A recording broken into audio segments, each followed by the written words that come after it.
It's time to accelerate. Hi, I'm your host, Andy Paul. Join me as I host conversations with the leading experts in sales, marketing, sales automation, sales process, leadership, management, training, coaching, any resource that I believe to help you accelerate the growth of your sales, your business, and most importantly, you. Hello, and welcome to Accelerate. This is another episode of Frontline Friday with my very special guest, Bridget Gleason. Bridget, how are you today? Andy, I am doing great this morning. How are you? Good. How was your run?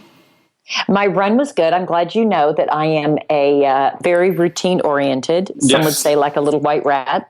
Do the same thing over and over. So had a great run today. So do you run through a maze like a white rat? Well, if you consider running through streets, because I like to stay where it's lit because it's dark. Yeah. Maybe a bit of a maze. And do you vary your path? Let's see how much of a creature of habit you are. Do you vary your path or you run the same route every day? I have 3 or 4, like during the week, 3 or 4 different routes that I choose from. But I do one of those 3 to 4 routes. And part of it is part of it's because I'm a creature of habit. The second is that I know exactly how long it takes. Mm-hmm. And so if I have a time constraint, which I often do, I just like to know that, I know if I leave at this time, I'm going to get back at this time. And that tends to be important for me in the morning, during the week. The weekends, it's much more varied. Okay. And do you ever run the routes backwards? Not running backwards, but reverse the direction. Okay. Yes, I do. Got to keep the mind active while you run. All right, so what were you listening to on your run this morning? I was listening to a book by Mark. I think it's Mark Goldstein. And the name of the book is Going to Pieces Without Falling Apart. Some may think, wow, what's going on in your life that you're reading Going to Pieces Without Falling Apart? It's a really interesting book. Mark Epstein on just meditation and mindfulness. It's a great book. And things like this I like to read to keep myself in the mental state that I need to be in, where I am both relaxed and happy and content, but also high performing and being able to really contribute at the level that I want to contribute at. Okay. All right. We have a mini book club that we just went through with How to Go to Pieces Without Falling Apart by Mark Epstein. Okay. On my list. Really great book. Okay. Add it to the list. Add it to the list. Well, I've got a long list right now because I'm doing a lot of research for my next book. And so, I've got, unfortunately, I have a lot of plane travel coming up. So I'll be doing a lot of reading. You see me on a plane and I've got my nose in my iPad. I'm researching. Then we'll know not to bother you. Yeah, well, I've got my headphones on anyway, so a lot of the times I'm not very approachable on the planes. So, all right. So today, let's talk about a specific aspect of sales leadership, because when you hear this term, sales leader, sales leadership in general, we tend to think that this is all about people that have sort of, management responsibility. And I think in sales that sales, and I've written about this, that sales leadership really begins with the individual, the salesperson themselves. Because, and sort of when I'd first written about this, sort of the inspiration was this article I read about Delta Airlines, and a quote one of the executives had given, or was in the article, saying that yet each of Delta's 80,000 employees have the opportunity to be leaders in how they handle unpredictable situations, how they use the company's resource, and how they take care of the customer. And I was reading that, I thought, well, gosh, that's a perfect definition of sales leadership, right? Salespeople must be able to adapt to changing requirements, the prospects, be able to help them by leading them to make a good decision, be able to bring to bear the resources of the company to make that happen. And so for me, sales leadership starts at the individual level. I would agree with that 100%. All right, we're done. Talk to you next time. Yeah. Okay. So let's go back to talking about running. No. So, the thing that I often talk to people on my teams about is this notion of leadership, particularly individuals that have aspirations to move into a leadership role. And I talk about the same thing, that there are lots of ways to demonstrate leadership and to be a leader that doesn't have anything to do with a formal position or a hierarchy. Without being a manager. But rather, I'm sorry? Without being a manager. Yeah, you don't need to be a manager to be a leader. Correct. And a lot of it is just how do you interact and how are you perceived by peers and people who you don't have authority, so to speak, over. And so I agree. I encourage them to think of ways to lead without having the position, the formal position. And I think that's what you're also referring to. And I love that you have that the airlines, that the individuals have an opportunity to demonstrate leadership just in the way that they interact with customers and passengers and people that they're working with, their peers. Yeah, well, a classic definition of leadership sort of revolves around this idea of inspiring others to take actions based on the actions of the leader themselves. So, I always love this quote by Ralph Waldo Emerson, what you do speak so loudly, I cannot hear what you say. So, I love that. Yeah, and it's really applicable to a salesperson. So if you're a sales professional and you're listening to the show, which I know you do, is you are the frontline sales leader. It's your responsibility to inspire the buyer to go on this journey with you, which is going to culminate in an order. Yeah, and it could be, are we inspiring them to go on the journey with us? Or I sort of think we're on their journey.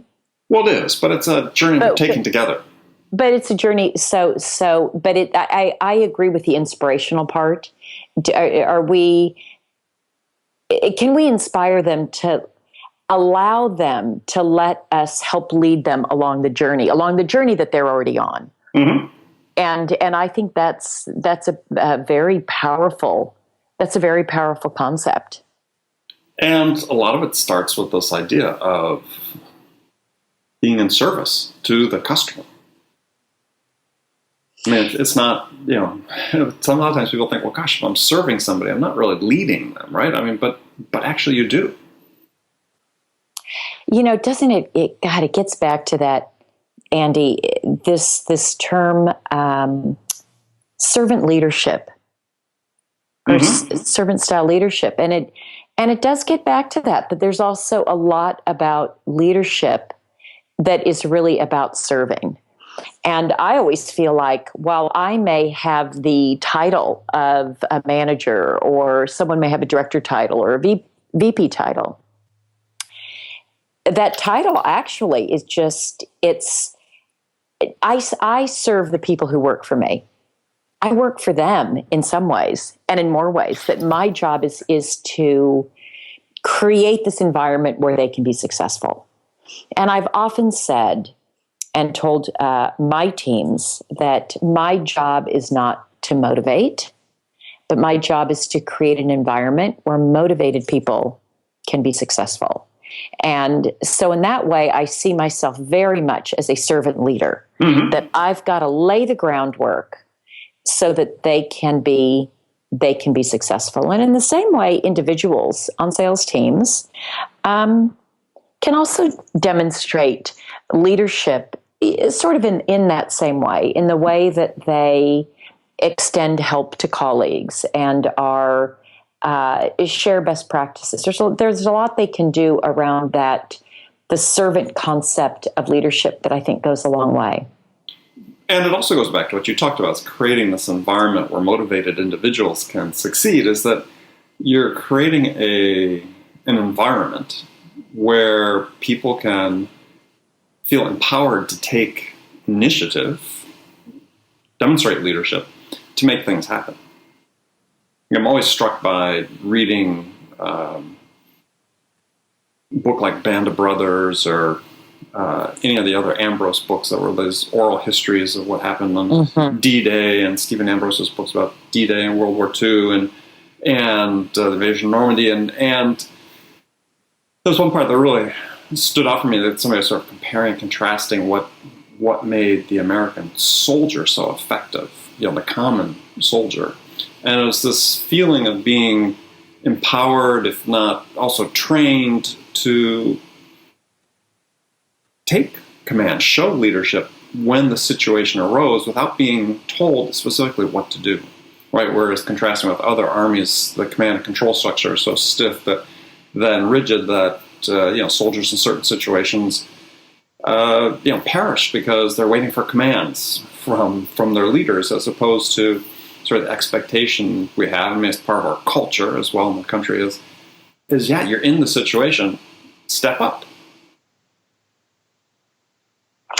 Yeah, and that's an important one, Andy, in sales, because you can have a sales process that's defined, you can have messaging that's laid out, you can have assets that are delivered, there's a lot that the company and an organization can provide to a salesperson.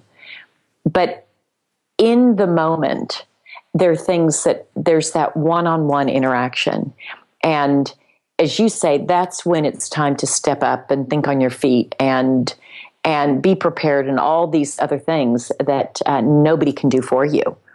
And like you said, it's a great place to exhibit leadership, even if it's just in that interaction between you and a prospect or you and a customer. I mean, we have this. You assumed that role. Yeah, I'm sorry, I didn't mean to step on you, but we have this idea that's seemingly pervasive, becoming a little more pervasive, quite frankly, in sales, as we bring more automation and so on to the task, is that everything's reduced to a process, and the process replicates every sales situation perfectly, one to the next. As you said, we've got a defined process.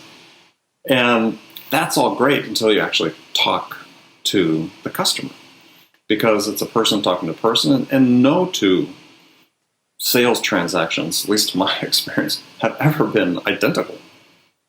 It's like the expression Mike Tyson had about, everybody has a plan to fight me until I hit them in the face, right? And, it's like, once you really confront the customer, then, the script goes out the window to a certain degree. I mean, it'll take you so far, but at some point, unless you have a real highly transactional sale and you're just, it's either close, no close on the first call, if you have any sort of complexity to the sale, it's going to be on its own path. The deal and the prospect. And that's what's so much fun about sales, is it's being able to, on one hand, recognize patterns and be able to see where the commonality is and use that as a path to make things move along more easily or with less friction. But then also, what is the uniqueness of this individual in this sale, in this environment?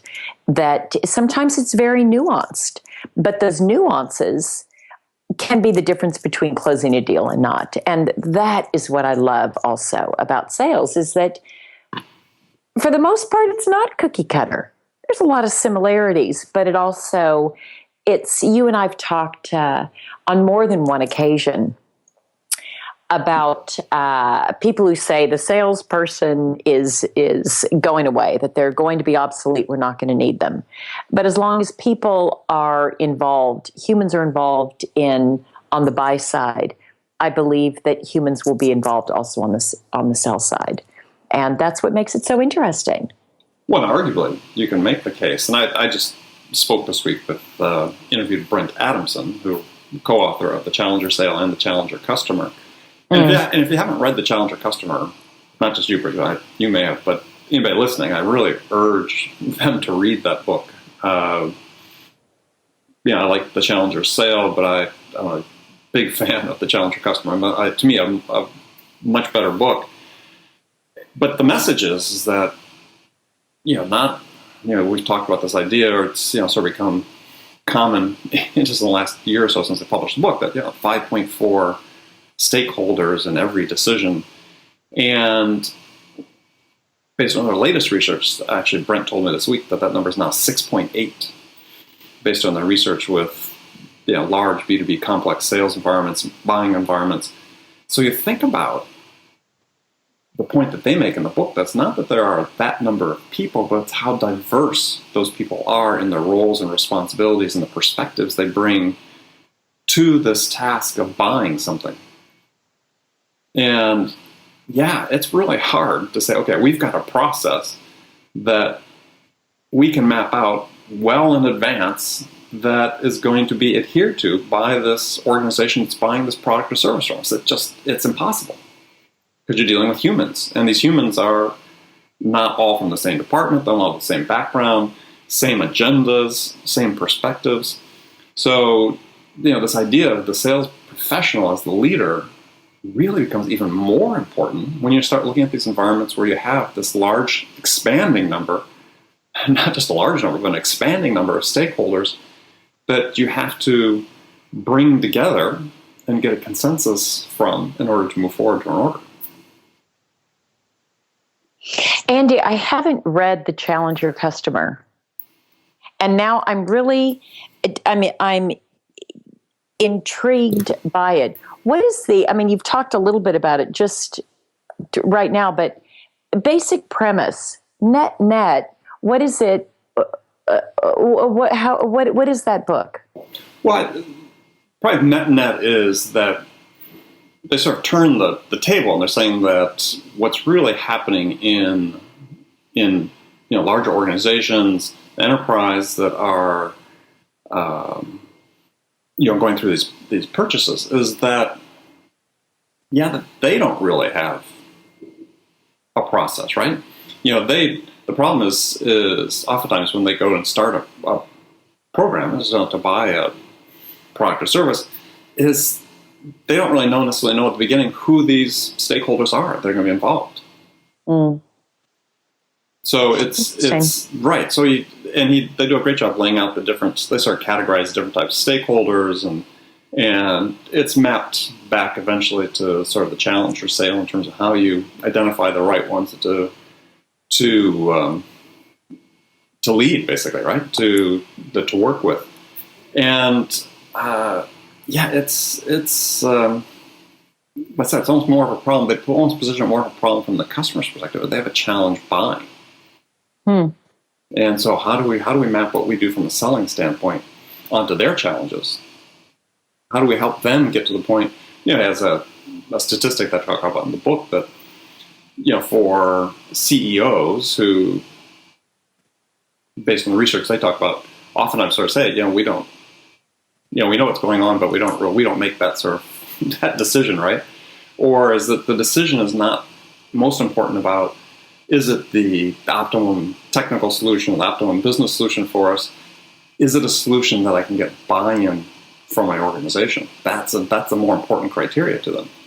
So that buy-in really relates to this whole idea of all these stakeholders that are involved in the decision making. Fascinating. I'm getting that. You've sold me. You've sold one more copy. I hope you get something for that. I hope there's some sort of royalty and kickback going back to you. Yeah, that's okay. Yeah, that's right. Every author that comes on this show, I get a kickback if the book's sold. Nope. They did a great job writing it. It sells itself, I think. It's a lot of very research based, and that's I think what sort of separates some of what they write versus a lot of sales books, even some of my own, is it's just surveying, understand their large enterprise customers that they serve, and digging really deep into what's happening in their process. And then they do a great job laying it out very clearly, and they're good writers, entertaining style, what the challenge is for salespeople. An organization, so it's well worth reading. So we've had too many book clubs. Not too, I didn't mean too many, but we had 2 small book clubs today. So bonus for people listening. So getting back briefly to sales leadership. So last point on this to talk about today is it's a trait that you and I both agree is really important and valuable for someone who wants to succeed in sales as an individual contributor.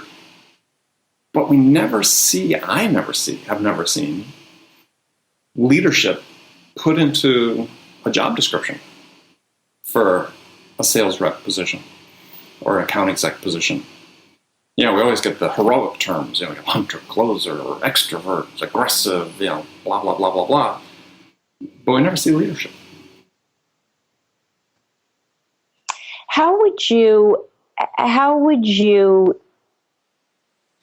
anticipate that would show up in a job description for an individual contributor, other than without the words leadership in it? Well, what are some of the traits? And I'm asking because I think it's a great observation. Well, what if you put in the job description, demonstrated leadership skills? Let's just say, right? Not that that's an optimal term. I think the bigger question is, how do you screen for it? If you have that in the job description, then you get all these resumes and you start talking to candidates. You narrow some down. Yeah, how do you? And I'm not sort of saying I necessarily have the answer, but how do we? What are the questions we ask to start drawing that out? When I screen for anything, Andy, I see that success leaves tracks. Leadership leaves tracks. I mean, even somebody right out of school, if you look back at their background, you can often see evidence of leadership based on the extracurricular activities maybe that they were involved in and what their roles were. So I typically dig in a little bit to some of the roles and I look for it. So let's say it's not, I hadn't thought about leadership in the way that you're describing it, although the reason that I probe around leadership is because that often is, if someone's demonstrated leadership, it's often a good indicator of future success that I've seen in sales. Somebody that naturally is going to be a bit more proactive, they like that role, they're often a bit more confident. It just translates well to sales. But I haven't thought about it so much in the way that you have been describing today. And it sort of made me rethink how I want to screen and look for it and also nurture it in the people who work for me and who I work for.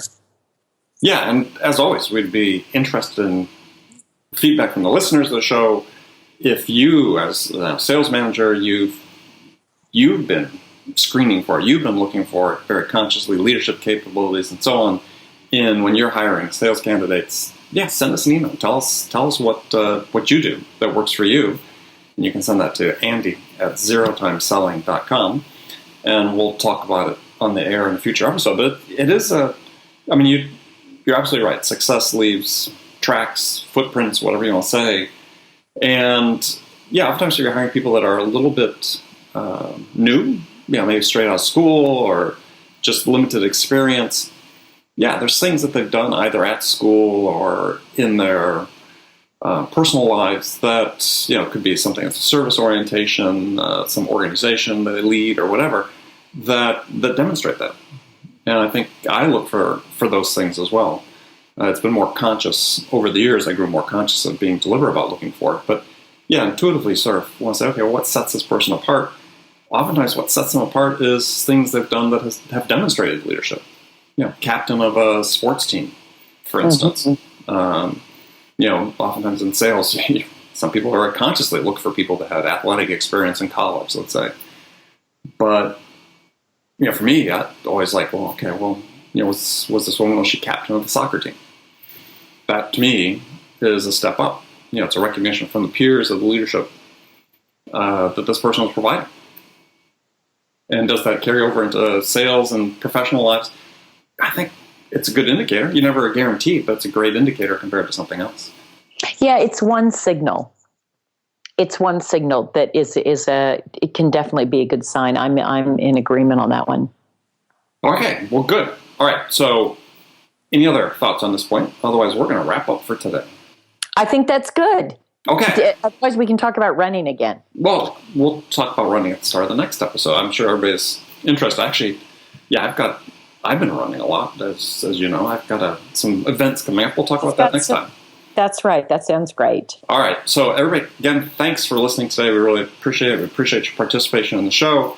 Again, if you have any questions, email them to me, Andy@zerotimeselling.com, and we will be sure to discuss them on the air. And Bridget, as always, thank you. Likewise, Andy. Have a great day. Talk to you next time. Thanks for listening to the show.